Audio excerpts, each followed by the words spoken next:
Doing a little deep South Texas winterizing. I already took off my filter, drained my tank, drained my drain valve, ran the engine until nothing came out with the spark plugs pulled.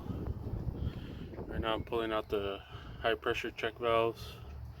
Already got the low pressure caps off. So I'm gonna take these out. Just need needle nose pliers, little wiggle and pull out. Got our 3/4 inch plug out. We have our other bypass port out, so the bypass line can drain.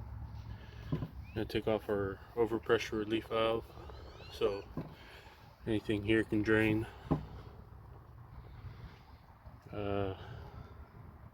We opened all our, I don't have any SH right now, so the manifold is all opened out. Drained any water, took out the filter, ran it out. Same with the eye wash over there. Just ran it till our water was coming out. So just about done. It's about 30 degrees down here. So just gonna finish up